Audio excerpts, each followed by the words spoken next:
मार्गदर्शक के लिए कोई जगह है तो हमारा संविधान है। We the people of India. We the people of India. संविधान बहुत खूबसूरत है। We the people of India. हमारे संविधान को हमेशा एक पवित्र ग्रंथ माना है। पिछले एपिसोड में आपने देखा कि कैसे हर हिंदुस्तानी के मौलिक अधिकारों को संविधान में शामिल किया गया। फिर जिस संविधान की प्रस्तावना आजकल बहुत पढ़ी जा रही है, उसको भी संविधान का हिस्सा कैसे बनाया गया। अब आगे। नमस्कार, मैं हूं श्वेता सिंह। भारत के संविधान की संपूर्ण और सबसे रोचक कहानी लेकर एक बार फिर आपके साथ। किस्से के सिरे को हम अब आजादी की सुबह तक लिए चलते हैं। आजादी की वो सुबह जो बड़ी दिलकश थी। स्याह शब को चीरकर एक सूरज रोशन हुआ। उस रोशनी में हिंदुस्तान को अपना भविष्य गढ़ना था। लेकिन भविष्य की भाषा क्या होगी? जहां कोस कोस पर पानी बदल जाता है और 4 कोस पर बानी यानी कि जुबान, वहां दुनिया की दूसरी सबसे बड़ी आबादी को भाषा की किस डोर में बांधा जाएगा? वो डोर कौन सी होगी? हिंदी, हिंदुस्तानी या अंग्रेजी या फिर कोई और भारतीय जुबान?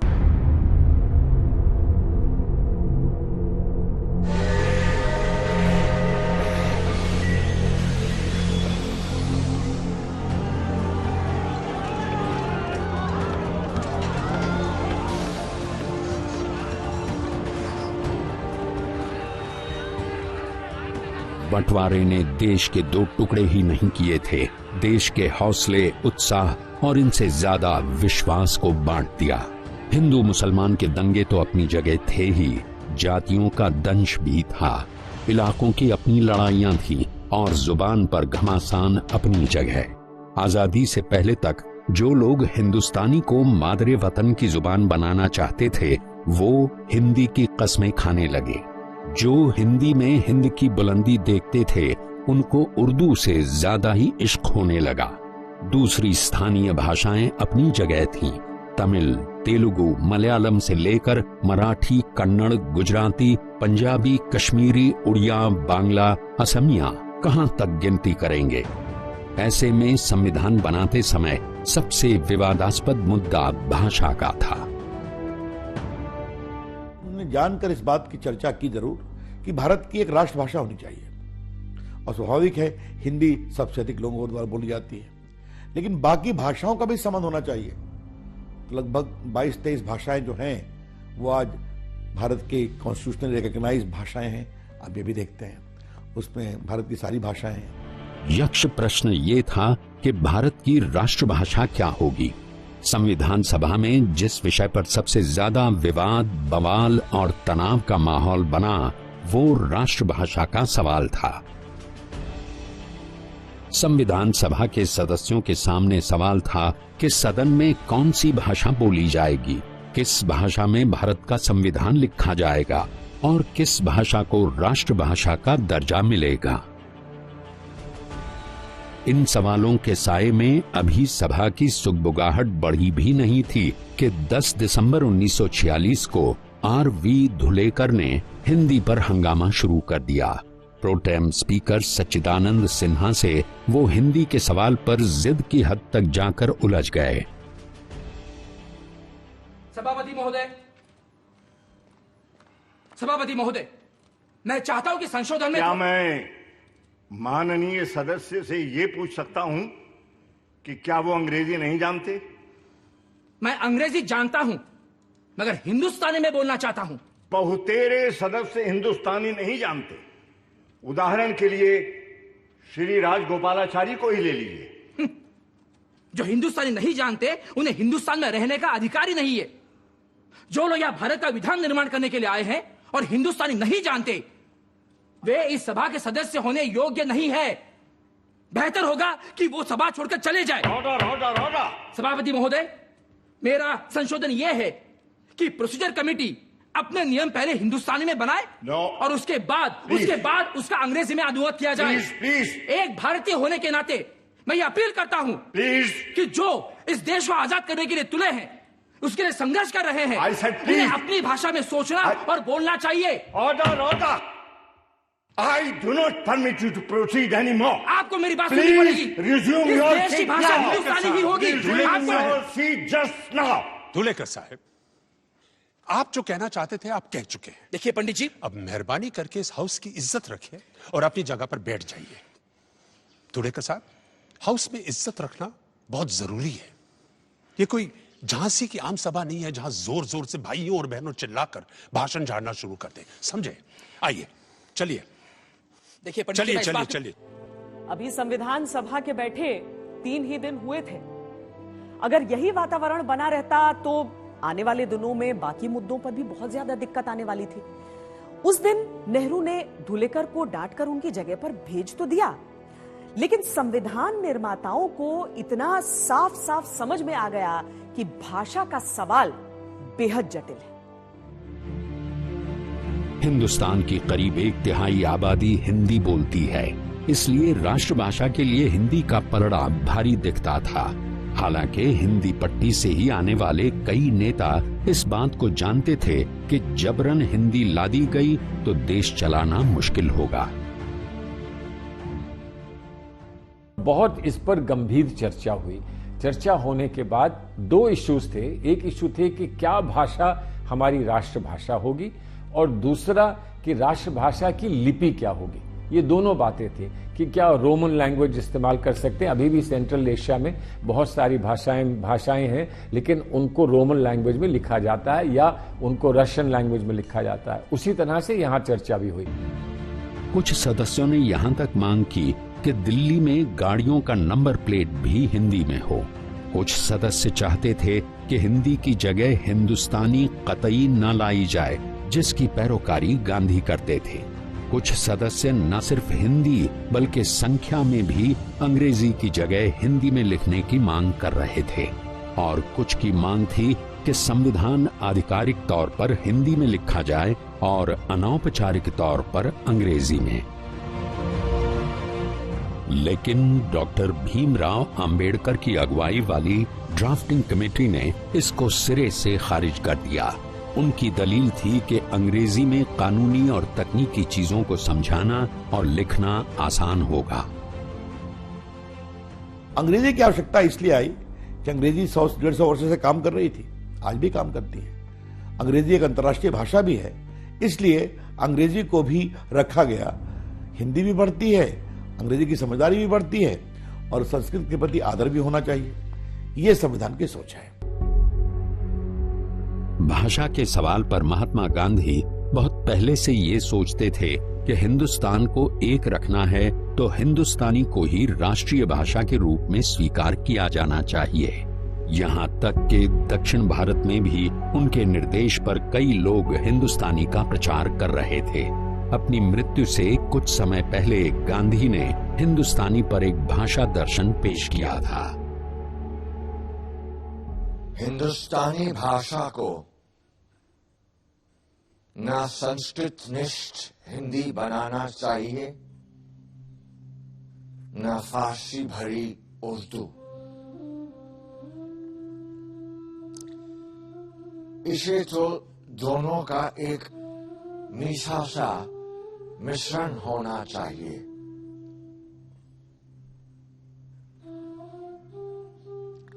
हिंदुस्तानी में दूसरे इलाकों की बोलियों से भी शब्द लेने चाहिए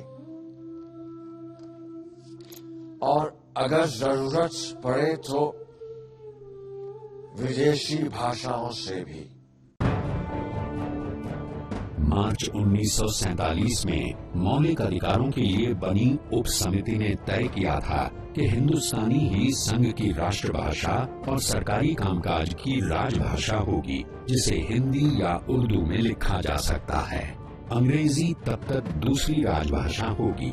लेकिन भाषा के सवाल को सबसे ज्यादा उलझाया देश के बंटवारे ने। पाकिस्तान ने उधर उर्दू को अपनी भाषा माना तो इधर हिंदी को लेकर संविधान सभा के कई सदस्य अंध उन्माद और प्रतिक्रिया में चिल्लाने लगे। इसकी प्रतिक्रिया दक्षिण भारत से आए सदस्यों पर पड़ी और वो अंग्रेजी या फिर अपनी भाषा की मांग करने लगे।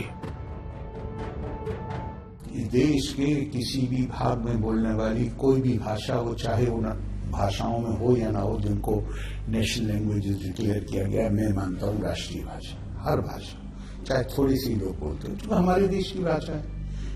लेकिन संविधान हमारे ऊपर एक जिम्मेदारी डालता है कि हम हिंदी को संपर्क की भाषा के तौर पर विकसित करने का प्रयास करें। उस वक्त जिस राजनीतिक दल का देशव्यापी असर था वो कांग्रेस थी, लेकिन देश बढ़ा तो जुबान भी बट गई। कांग्रेस के अंदर ही हिंदी के लिए कौम परस्ती ऐसी बढ़ी कि भाषा के सवाल पर मत विभाजन हुआ। इसमें बहुतों ने हिंदुस्तानी का विरोध किया और 32 के मुकाबले 63 वोटों से हिंदुस्तानी हार गई, हिंदी जीत गई। अंत में जब वोट पड़ा असेंबली में तो ये तय हुआ कि हमको हिंदी को राष्ट्रभाषा मानना चाहिए। वहां पर चर्चा ये भी थी कि आप हिंदी नहीं बल्कि हिंदुस्तानी को माने। हिंदुस्तानी क्योंकि आम नागरिक की भाषा थी, हिंदुस्तानी में उर्दू शब्द भी थे, संस्कृत के शब्द भी थे, हिंदी के शब्द भी थे। आज जो हिंदी भाषा हमारी संविधान सभा ने स्वीकार करी, उस हिंदी भाषा को हमने अपनी राष्ट्रभाषा माना, लेकिन उसके साथ साथ और भाषाओं को भी माना कि ये हमारी संवैधानिक भाषाएं हैं, इनको भी उसी तरह से सम्मान दिया जाएगा। डॉक्टर आम्बेडकर हिंदी के महत्व को जानते थे और कांग्रेस के राजनीतिक प्रभाव को भी। इसीलिए ड्राफ्टिंग कमेटी की बैठक में आम्बेडकर हिंदी के पक्ष में बोले। I will say we cannot deny the fact that Congress has an indisputable majority. And if they are bent upon changing Hindustani to Hindi, we will have to come around sooner or later. Then why not sooner than later? 5 नवंबर 1948 को संविधान सभा के सामने संविधान का मसौदा रखा गया तो दूसरे मुद्दों की जगह सबसे असली मुद्दा भाषा ही बन गई। हिंदी पट्टी के तमाम सदस्यों ने हिंदी को लेकर उन्माद का वातावरण बना दिया। महोदय, मेरा मत है कि हिंदी और केवल हिंदी इस देश की राष्ट्रभाषा हो सकती है। हिंदी बनाम हिंदुस्तानी का विवाद अब समाप्त हो चुका है, क्योंकि संविधान की धारा 99 के अनुसार केवल 2 भाषाएं हैं, अंग्रेजी और हिंदी, जिनमें संसद की कार्रवाई हो सकती है। जहां तक दक्षिण भारत के नागरिकों और सदस्यों का सवाल है, मैं स्वीकार करता हूं कि कुछ वर्षों तक कार्यवाही को अंग्रेजी में चलाना होगा। उन पर हम जबरदस्ती कुछ लाद तो नहीं सकते, मगर अंत में हिंदी ही हमारी राष्ट्रभाषा होगी और साथ में देवनागरी हमारी राष्ट्रलिपि। हिंदी वालों को अपनी संख्या का गुमान था तो कई सदस्यों को देश टूटने का डर सता रहा था। उनके सामने पाकिस्तान का उदाहरण था। पाकिस्तान बनाने वाले मोहम्मद अली जिन्ना जब पूर्वी पाकिस्तान यानी आज के बांग्लादेश में गए तो कहा कि देश की एक ही जुबान होगी और वो होगी उर्दू। पूर्वी पाकिस्तान में उर्दू नहीं बल्कि बांग्ला बोली जाती थी। लेकिन हम वापस लौटते हैं अपनी संविधान सभा में, तो वहां दक्षिण भारत से आए टीटी कृष्णमाचारी, बंगाल से आए लक्ष्मीकांत मैत्रा और पंजाब के ज्ञानी गुरमुख सिंह मुसाफिर जैसे वरिष्ठ सदस्यों ने हिंदी थोपने का आरोप लगाया और विरोध किया। नाराजगी इस कदर थी कि तमाम गैर हिंदी सदस्यों ने हिंदी साम्राज्यवाद थोपने जैसा गंभीर आरोप मढ़ दिया। 30 जुलाई 1948 को जब लोकसभा और राज्यसभा के कर्मचारियों की सर्विस कंडीशन पर बात चल रही थी तो सेठ गोविंदास ने हिंदी का सवाल उठा दिया। इसका पट्टाभी सीतारमैया समेत कुछ सदस्यों ने विरोध किया। तब एक विशेष समिति KM मुंशी और गोपाल स्वामी अयंगार के नेतृत्व में बनी। वैसे तो इस पर भी कुछ लोग चिढ़ गए थे कि हिंदी के लिए बनी समिति में हिंदी वालों को ही क्यों नहीं रखा गया, लेकिन 12 सितंबर 1949 को अयंगार ने जो रिपोर्ट सभा के सामने रखी वो लाजवाब थी।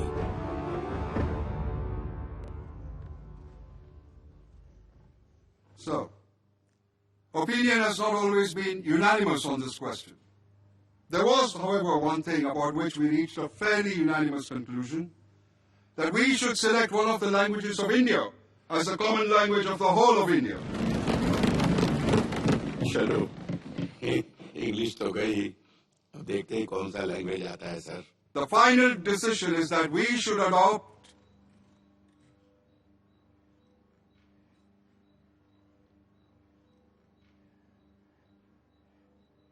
Hindi as a language for all official purposes of the Union under the Constitution. The subsidiary decisions were that we had to keep English going for a period of 15 years until Hindi could establish for itself a position in which English stands today. No!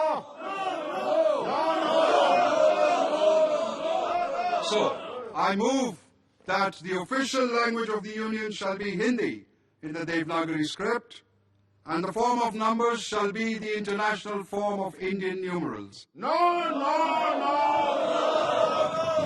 So, the whole world, with one or two exceptions, have adopted the international form of the Indian numerals. It is but right that we should keep in step with the whole world, or it should really be the other way. The whole world is already in step with us, who really gave these numerals to the world. Hindi सबसे ज्यादा बोली हुई भाषा है। संविधान के हर परिधि, हर अंक में आप हिंदी का आपको अनुवाद मिलता है, उसका प्रयोग होता है। और एक स्वाभाविक रूप से आज हमारे दक्षिण भारत के दोस्त हिंदी कई उत्तर भारत के लोगों से बेहतर बोलते हैं, लेकिन आप थोपेंगे, आप जोर जबरदस्ती करेंगे तो वो बंद हो जाएगा। उसकी आवश्यकता क्या है? ये तो तय हो गया कि हिंदी ही देश की राजभाषा होगी, लेकिन उसी दौरान संविधान के मसौदे के हिंदी अनुवाद पर ही सवाल उठने लगे। यानी गुरमुख सिंह मुसाफिर ने सभा में ही कह दिया कि संविधान का उर्दू अनुवाद तो समझ में आ गया, लेकिन हिंदी का समझ में नहीं आया। उस मसौदे को हिंदी के महान विद्वान रघुवीरा ने तैयार किया था।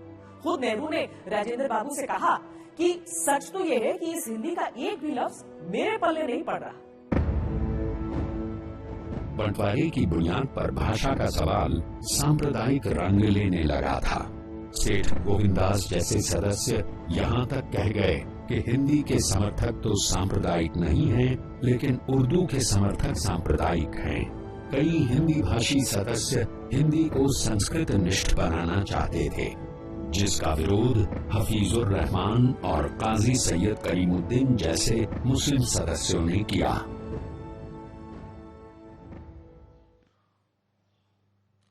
जनाबे वाला, मुझे याद है और मैं भूला नहीं हूं कि जब 30 जनवरी को वो अजीम और बहुत बड़ा हादसा पेश आया, जब किसी जालिम ने गांधी जी को हमसे छीन लिया। उस हादसे से तकरीबन 3 रोज पहले गांधी जी से बिरला हाउस में मेरी बात हुई थी।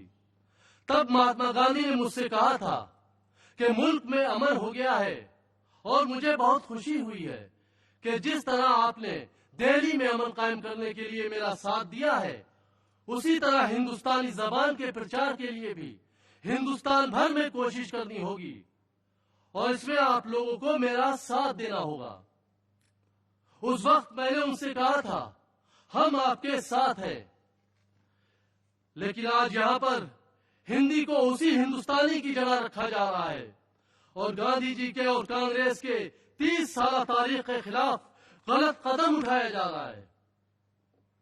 ये मालूम हुआ है कि हिंदी का मतलब उस जबान से है जो संस्कृताइज्ड हो, जिसमें उर्दू, अरबी, फारसी के अल्फाजों की जगह नए अल्फाज लाए जाए। मेरे भाई सेठ गोविंदास जी ने कहा कि उर्दू से उन्हें बहुत प्रेम है, लेकिन उर्दू मुसलमानों की जबान है। श्रीमान, मैंने ये कभी नहीं कहा कि उर्दू मुसलमानों की भाषा है। एक खास फिरके की जबान मानकर ही आपने एतराज किया था। इससे तो बाहर की चीजें ही जाहिर होती हैं।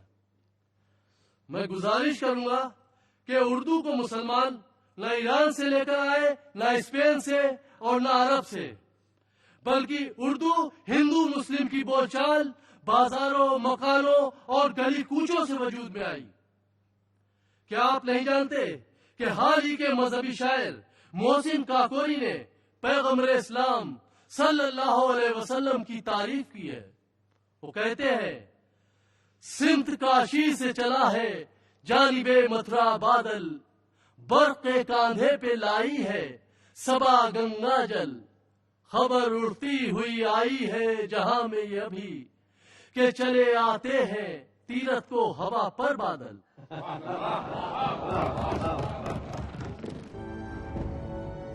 यही तू मैं अंकों की निशानी को लेकर भी हुई कि संख्या यानी 1, 2, 3, 4 ये सब हिंदी में लिखे जाएंगे या अंग्रेजी में। आखिर में 14 सितंबर 1949 को तय हो गया कि हिंदुस्तान की राजभाषा हिंदी होगी। साथ में 22 भाषाओं को आधिकारिक तौर पर मान्यता दी गई। संख्याओं को अंग्रेजी यानी अंतर्राष्ट्रीय गणना में ही लिखा जाएगा, लेकिन हिंदी को कामकाज के लायक बनाने तक 15 साल तक अंग्रेजी में कामकाज होता रहेगा। अंग्रेजी को as a temporary provision under the Munshi-Ayyangar formula उसको कहा गया कि ये फिलहाल चलती रहेगी, लेकिन जैसा हम सबको मालूम है वो 15 साल बढ़ते रहे और प्रैक्टिकली अंग्रेजी ही अभी तक प्रमुख भाषा है सरकारी कामकाज की। हालांकि कुछ सदस्य 15 साल भी अंग्रेजी को झेलने के लिए तैयार नहीं थे। तब सबसे उम्दा भाषण दिया मौलाना अबुल कलाम आजाद ने, जो उस वक्त देश के शिक्षा मंत्री भी थे। जहां तक जबान का ताल्लुक है तो आमतौर पर यह बात मान ली गई है कि कौमी जबान वो जबान हो सकती है जो उत्तरी हिंद की जबान हो, लेकिन इस वक्त उत्तरी हिंद की जबान के लिए 3 नाम पैदा हो गए हैं: उर्दू, हिंदी और हिंदुस्तानी। हिंदुस्तानी अपने वसी दामन में उत्तरी हिंद की जबान के तमाम रंग और रूप ले सकती है। उसमें हिंदी भी आ सकती है, उसमें उर्दू भी आ सकती है, और इसके सिवा एक नए फैलाव की गुंजाइश भी रह जाती है। हिंदुस्तानी किसी भी अंसर को खारिज नहीं करती, बल्कि हर चीज को अपने अंदर समेट लेती है।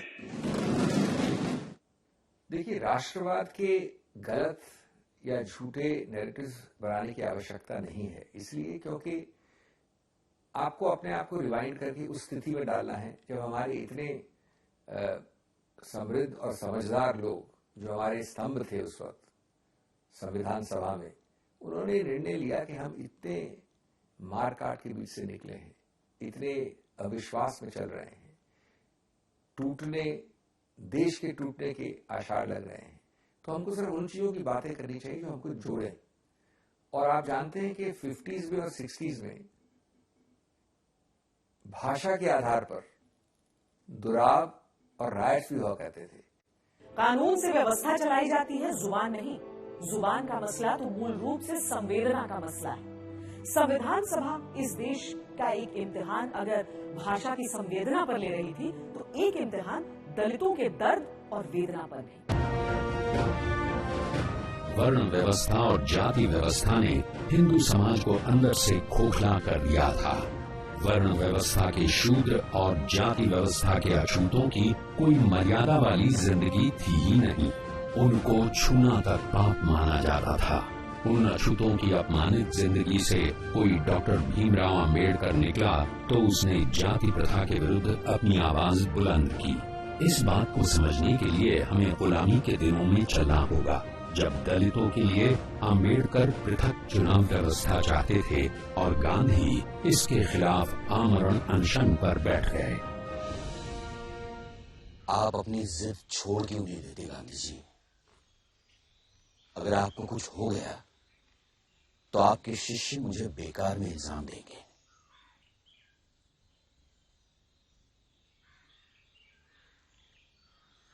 आमरण अनशन करने का फैसला मेरा अपना है,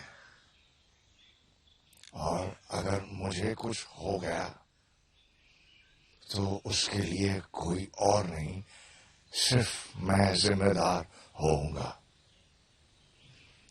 पर अगर हरिजनों और बाकी हिंदुओं का बंटवारा हो गया तो उसके लिए जिम्मेदार आप होंगे, अंबेडकर जी।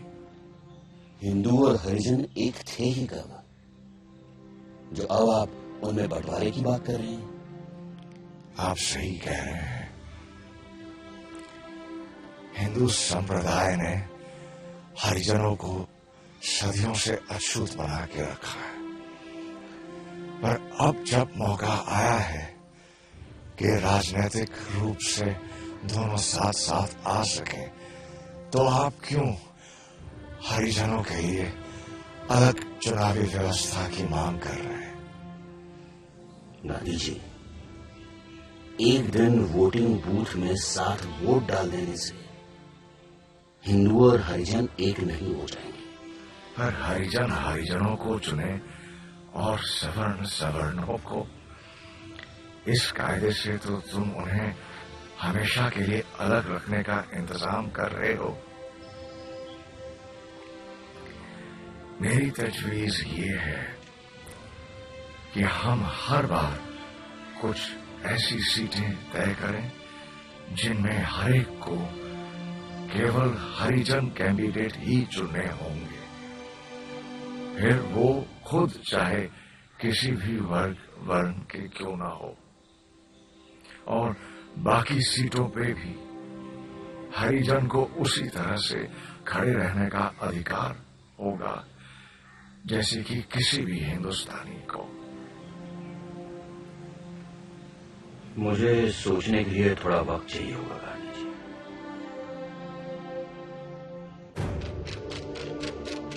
हिंदू धर्म की कुरीतियों से सबसे मजबूती से लड़ने वाले दो ही नेता थे, एक महात्मा गांधी और दूसरा डॉक्टर भीमराव आम्बेडकर। इत्तेफाक देखिए कि गांधी की हत्या हिंदुत्व के नाम पर एक उन्मादी हिंदू ने कर दी थी और आम्बेडकर को अपनी मृत्यु से 53 दिन पहले हिंदू धर्म त्याग देना पड़ा था। ये भी एक इत्तेफाक है कि गांधी के दलितों और अछूतों के प्रति पीड़ा और मर्म को आम्बेडकर ने शुरुआती दिनों में सही दृष्टिकोण से नहीं देखा, लेकिन गांधी के आग्रह के आगे उनको झुकना पड़ा और फिर 24 सितंबर 1932 को पुणे के यरवड़ा सेंट्रल जेल में गांधी और आम्बेडकर के बीच मशहूर पूना पैक्ट हुआ। उस समझौते में दलितों के लिए पृथक निर्वाचन मंडल को छोड़ दिया गया। इसकी एवज में दलितों की आरक्षित सीटों की संख्या प्रांतीय विधान मंडलों में 71 से बढ़ाकर 147 और केंद्रीय विधानमंडल में कुल सीटों की 18% कर दी गई। अब हम संविधान सभा में चलते हैं, जहां सबसे पहले जो समिति बनी वो दलितों और अल्पसंख्यकों के लिए बनी। उसमें 72 लोग थे। कमेटी बनी तो कई तरह के सुझाव आने लगे। संविधान सभा पर गांधी की छाया तो थी, लेकिन खुद गांधी जी नहीं थे। दलितों के लिए बनी समिति में तय हुआ कि कमजोर तबकों को 10 साल तक संरक्षण दिया जाए ताकि वो बराबरी पर आ सके, लेकिन आम्बेडकर चाहते थे कि सरकारी नौकरियों, विधान मंडलों की सीटों और मंत्रिमंडल में दलितों के लिए साफ साफ आरक्षण का प्रावधान। अब संविधान में बदलाव की बात भले हो रही थी, लेकिन एक बड़ा तबका था जो आरक्षण का विरोध कर रहा था। आम्बेडकर चाहते थे कि चुनावी व्यवस्था में दलितों, पिछड़ों और अल्पसंख्यकों को ज्यादा से ज्यादा जगह मिले, नहीं तो हर चुनावी सीट से प्रभावशाली लोग ही चुनकर आते रहेंगे। लेकिन के मुंशी और H.C. मुखर्जी जैसे समिति के सदस्य मानते थे कि ऐसा करने से पृथक निर्वाचन व्यवस्था को ही बल मिलेगा, यानी देश गांधी और आम्बेडकर के पूना पैक्ट से पहले की स्थिति में जाएगा। आम्बेडकर से कोई सहमत नहीं हो रहा था। इस बीच बहस का विमर्श अस्पृश्यता उन्मूलन की तरफ घूम गया। अस्पृश्य का मतलब यहाँ हर प्रकार की छूत-अछूत से नहीं हो सकता। मैं आपको निश्चित तौर से बता सकता हूँ कि एक हिंदू के लिए कोई मुसलमान या क्रिस्तान अछूत होते हैं और प्रलय के दिन तक वो अछूत ही रहेंगे। मेरे तई यहाँ हमारा अर्थ हिंदू समुदाय में फैली हुई छुआछूत से। Do you mean to say that untouchability should be restricted? प्रश्न हिंदू समाज में निहित छूत-अछूत की परंपरा का है। The idea here is that untouchability in any form should be abolished. क्रिस्तानों और मुसलमानों को इस बात की फिक्र ही नहीं रहती कि हिंदू उन्हें अछूत मानते हैं या नहीं। So do you mean to suggest that so far Christians and Muslims are concerned, untouchability should be retained? मेरा ये अर्थ नहीं है. But your suggestion will result in that. You are probably aware that there are some Christians who suffer from the same disabilities as the Hindu untouchables. This is to say, the depressed class who've been converted into Christianity in Travancore, Malabar and Cochin. हमें इस समिति के उद्देश्य के बारे में साफ होना पड़ेगा कि क्या हम यहाँ केवल हिंदुओं में अस्पृश्यता हटाने के लिए बैठे हैं या ईसाइयों, मुसलमानों और सिखों में भी, यानी कि सब में छूत अछूत मिटाने को जमा है. आखिरकार शताब्दियों से चली आ रही अस्पृश्यता की घृणित परंपरा को संविधान ने भारतीय जीवन से हटा दिया. कभी जिनकी छाया तक पड़ने से सवर्णों को पाप लगता था, वही हाशिए पर खड़े लोग भारत का नया भविष्य गढ़ने में बढ़ चढ़कर हिस्सा ले रहे थे. इनमें डॉक्टर भीमराव आम्बेडकर, जगजीवन राम और मुनिस्वामी पिल्लई जैसे लोग थे. दलितों के लिए बराबरी की बातें करना आसान है और उन्हें बराबरी का दर्जा देना बहुत मुश्किल है. अछूतों को समाज में बराबरी का दर्जा देने के लिए आरक्षण के सवाल पर सभा बटी हुई थी. ऐसे कई सदस्य थे जो ऐसा मानते थे कि अगर आरक्षण को लागू किया गया तो देश अगड़ों और पिछड़ों में बंट जाएगा. इसीलिए सार्वजनिक तौर पर भी और निजी तौर पर भी आम्बेडकर को ये समझाने का प्रयास चल रहा था कि आप आरक्षण की मांग को छोड़ दीजिए.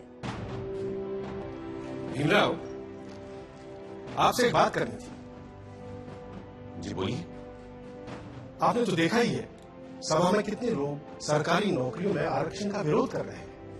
अब अगर शेड्यूल कास्ट और शेड्यूल ट्राइब वालों को आरक्षण दिया गया तो आप तो जानते ही हैं फिर सिख, ईसाई, पारसी, मुसलमान कोई पीछे नहीं रह जाएगा. हाँ, मगर सिख, ईसाई, पारसी, मुसलमान या किसी और का मुकाबला अनुसूचित जनजातियों के साथ नहीं हो सकता.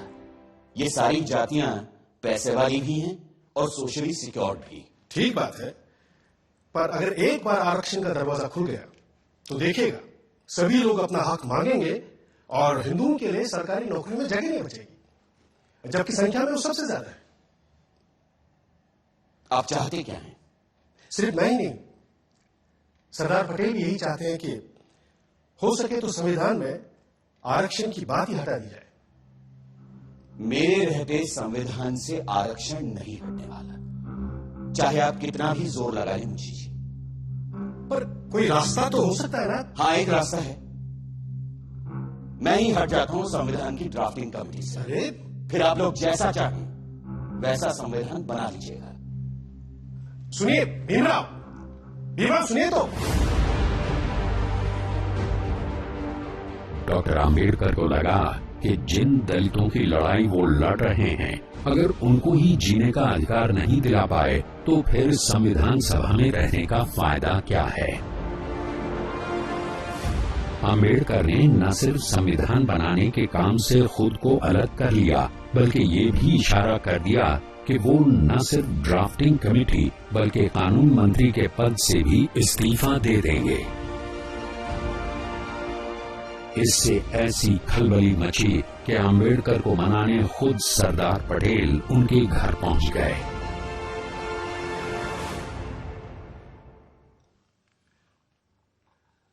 मुंशी जी की बातों से आप नाराज हो गए भीमराव?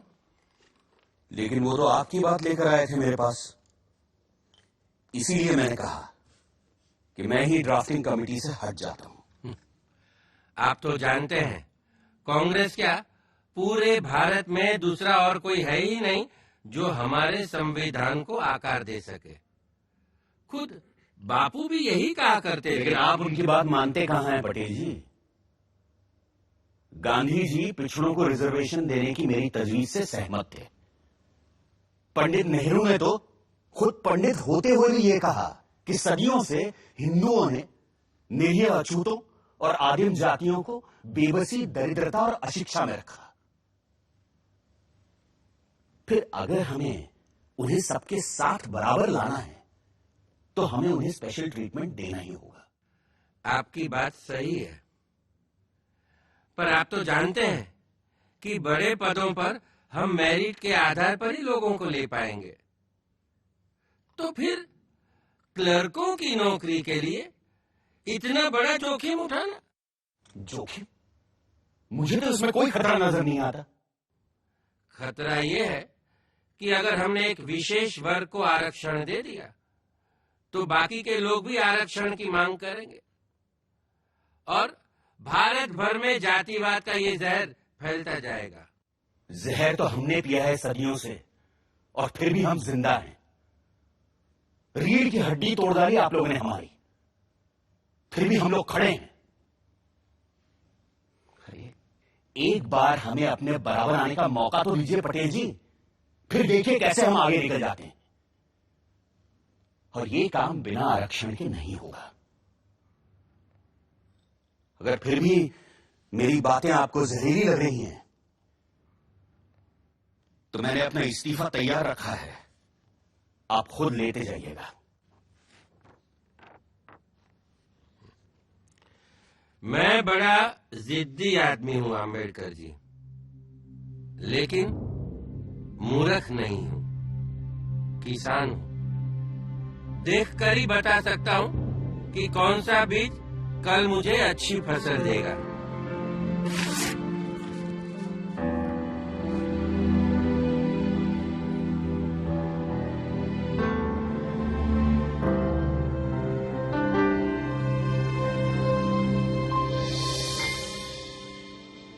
सरदार पटेल और डॉक्टर आम्बेडकर की मुलाकात से तय हो गया कि संविधान के शिल्पी तो आम्बेडकर ही रहेंगे, लेकिन उससे ज्यादा ये तय हो गया कि दलितों का हक नहीं मारा जाएगा। संयुक्त प्रांत से आए दलित तबके के सदस्य एच.जे. खांडेकर ने सभा में सवाल उठाया कि जिन राज्यों में ब्राह्मणों की आबादी 2% है, वहां कैबिनेट में उनकी हिस्सेदारी 2/3 है, लेकिन 25% आबादी के बावजूद दलितों से मंत्रिमंडल में एक ही मंत्री क्यों? वो इतने गुस्से में थे कि यहां तक कह गए कि सवर्णों में गांधी और ऐसे ही 10-20 लोगों को छोड़कर कोई भी दलितों की बेहतरी के बारे में सोचता नहीं है। महात्मा गांधी का सपना था कि कोई दलित महिला भारत की पहली राष्ट्रपति बने। वो तो नहीं हुआ, लेकिन गांधी की पहल पर ही आम्बेडकर ड्राफ्टिंग कमेटी के अध्यक्ष बने और पहले कानून मंत्री। लेकिन समूचे दलित समुदाय को सत्ता और समाज में मजबूत भागीदारी देना एक बड़ी चुनौती थी। इनके अलावा दूसरी कई सामाजिक समस्याएं भी अपना समाधान मांग रही थीं।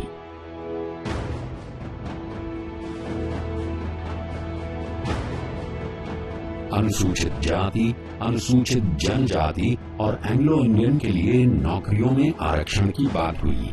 मुसलमानों को भी नौकरियों में आरक्षण पर बात उठी, लेकिन कई मुस्लिम सदस्यों के सभा से वॉकआउट के कारण ये मामला लटक गया।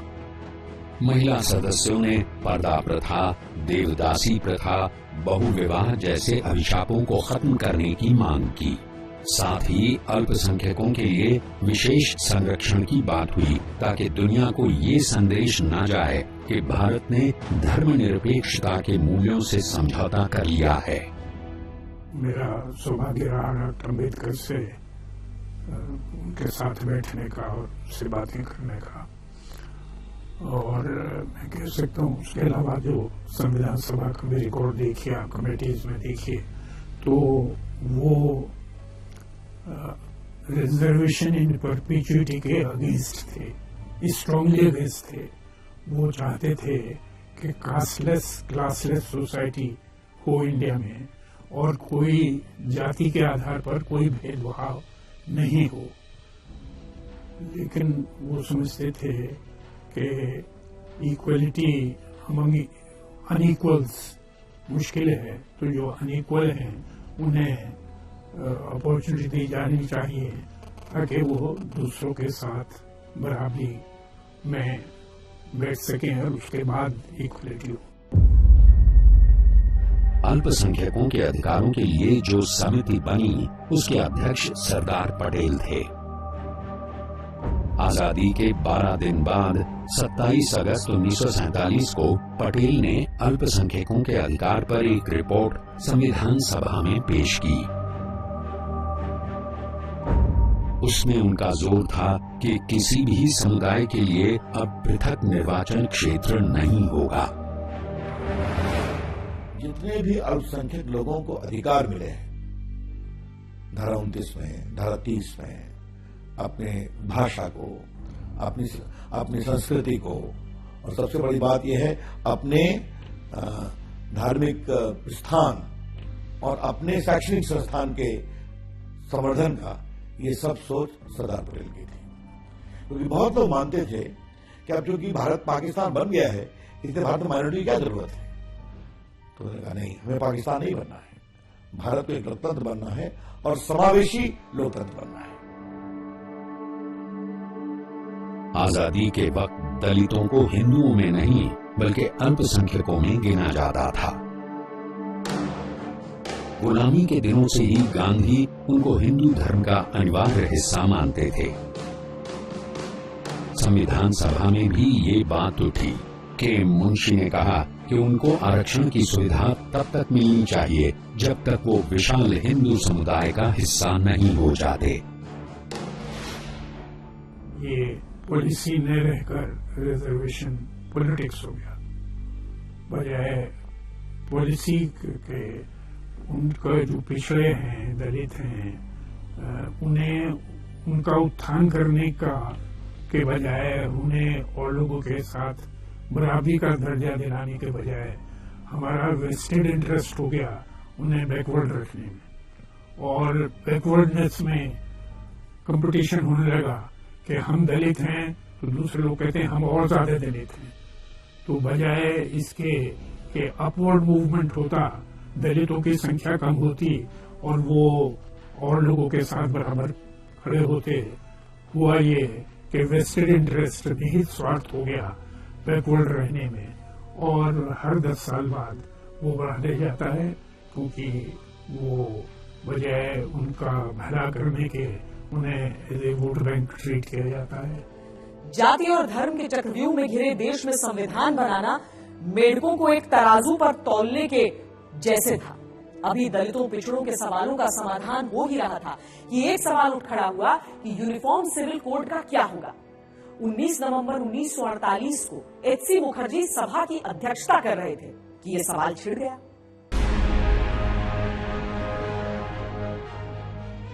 धर्म का नाजुक मसला देश को कितना महंगा पड़ा था, इसको कुछ दिनों पहले ही हिंदुस्तान ने भोगा था।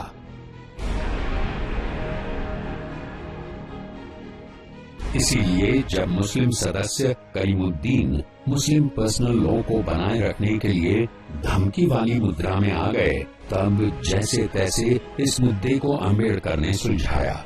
लेकिन इसी आधार पर हिंदू कोड बिल बनाने की अम्बेडकर की कोशिशों पर पानी फिर गया। जिस देश में एक सुई तक नहीं बनती थी, वहां सपनों का एक नया साम्राज्य खड़ा करना था। ऐसे में कई मसलों से कन्नी काट कर निकल जाने में ही भलाई समझी गई। दूसरी तरफ कई गंभीर मुद्दों से सीधे टकराने का मादा भी दिखाया गया। ऐसा ही एक मुद्दा था जमीन का विवाद, यानी कि मालिकाना हक किसका होगा, क्योंकि राजे रजवाड़े तो सुई की नोक बराबर जमीन छोड़ने को तैयार नहीं होते थे। लेकिन सरदार पटेल के रणनीतिक कौशल और जवाहरलाल नेहरू के समाजवादी रुझान के कारण इस बार जमीन को लेकर महाभारत नहीं हुई। Sir, I beg to move clause 19, which runs thus: No property, movable or immovable, of any person or corporation, including any interest in any commercial or industrial undertaking, shall be taken or acquired for public use, unless the law provides for the payment of compensation for the property taken or acquired, and specifies the principles on which and the manner in which the compensation is to be determined. अपनी जमीन जाति देख संविधान सभा में बैठे राजे रजवाड़ों ने उचित मुआवजे की बात रख दी। इस बात पर बहुत हंगामा हुआ। कि मुल्क में कई जगहों पर कई लोगों ने जमींदारियां अपनी जिंदगी भर की कमाई से बड़ी कीमत देकर खरीद कर हासिल की है, किसी खैरात में नहीं पाई है। समाजवादी सदस्यों ने विरोध किया तो सवाल ये उठा कि अगर छोटे किसानों की जमीन कभी ली गई तो क्या उनको भी उचित मुआवजा नहीं मिलेगा? ये सवाल कितना जटिल था इसका अंदाजा इस बात से लगा सकते हैं कि 16 मई 1951 को जवाहरलाल नेहरू जब पहला संविधान संशोधन ले आए तो वो जमीन के मसले पर ही था।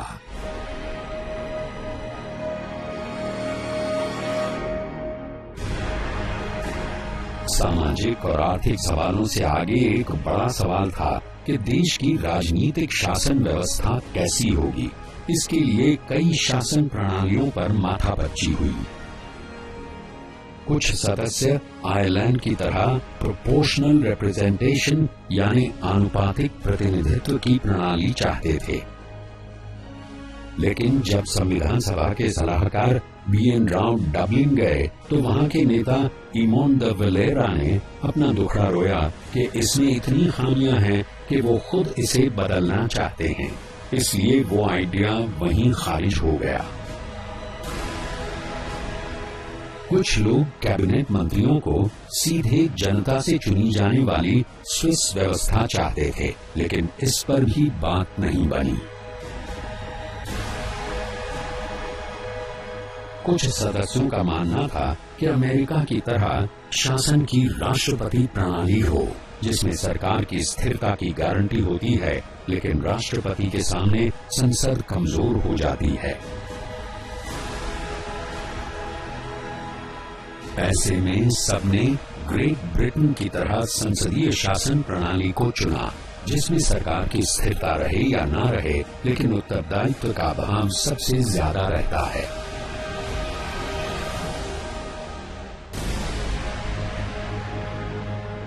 भारत ने वेस्टमिंस्टर प्रणाली की मंत्रिमंडलीय व्यवस्था को चुना।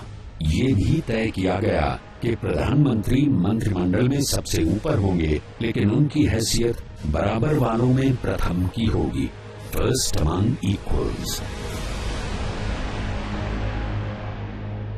संविधान सभा में टी प्रकाशम ने 1000 पुराने कांजीवरम मंदिर के एक अभिलेख को दिखाया कि कैसे पत्तों को बैलेट पेपर और बर्तन को बैलेट बॉक्स की तरह इस्तेमाल किया जाता था। ऐसी कौम परस्ती दिखाने वालों की कमी नहीं थी। हिंदी वाले रघुवीरा ने भी दलील दी कि कैसे प्राचीन भारत गणतंत्र का जनक था, ऐसे लोग भी थे जो चाहते थे कि वोट का अधिकार सिर्फ पढ़े लिखे लोगों को मिले। लेकिन पंडित नेहरू ने विशेष जोर देकर हर हिंदुस्तानी के लिए वोट का अधिकार सुनिश्चित कराया। शर्त इतनी थी कि उनकी उम्र 21 साल।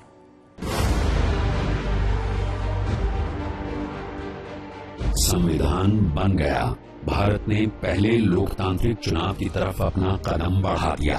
तब सवाल उठा नेताओं की ईमानदारी और पवित्रता पर। संविधान के अनुच्छेद 75 में मंत्रिपरिषद को रखा गया। इस पर के.टी. शाह एक संशोधन ले आए कि जब भी कोई मंत्री शपथ ले तब वो अपनी संपत्ति का ऐलान करे और जब पद छोड़े तब भी बताए। लेकिन खुद डॉक्टर आम्बेडकर ने ही इसको खारिज कर दिया कि ये काम जनता के ऊपर छोड़ दिया जाए। आजादी के उन दीवानों को लगता था कि जनता का विवेक हमारे नेताओं को संयम और समझ का पाठ पढ़ाता रहेगा, लेकिन समय के साथ बदलाव की कीमत को भी वो समझते थे। इसीलिए संविधान में संशोधन की गुंजाइश रखी गई। उनकी बात होगी अगली बार। तब तक के लिए देश और दुनिया की बाकी खबरों के लिए आप देखते रहिए आज तक। मार्गदर्शन के लिए कोई जगह है तो हमारा संविधान है। We the people of India. We the people of India. संविधान बहुत खूबसूरत है। हमारे संविधान को हमेशा एक पवित्र ग्रंथ माना।